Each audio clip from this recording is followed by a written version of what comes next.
Banyak yang bilang kalau usia itu tidak menentukan kedewasaan seseorang. Jadi ada yang mungkin usianya lebih muda tapi cara berpikir dia lebih dewasa. Ada juga yang usianya mungkin lebih tua tapi kadang berpikirnya lebih anak-anak ya, kurang dewasa.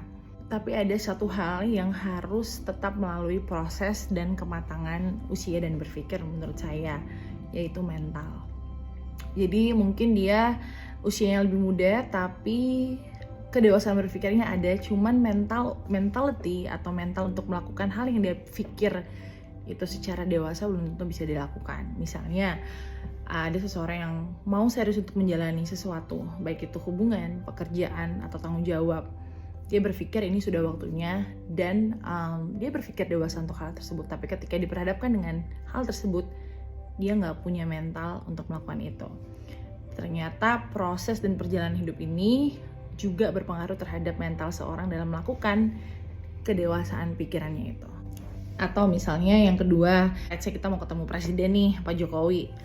Dia sudah tahu nih kira-kira secara dewasa saya akan berbicara seperti ini yang harus saya lakukan, ini harus saya katakan. Tapi ketika bertemu, nah kalau sebelum-sebelumnya belum ada pengalaman untuk ketemu orang di level-level tertentu, mungkin ketika ketemu mentalnya drop atau misalnya dia nggak berani ngomong atau nggak bisa ngomong. Jadi selain kematangan usia dan kedewasaan berpikir, dibutuhkan juga pengalaman untuk bisa membentuk mental orang tersebut sehingga itu bisa berjalan beriringan.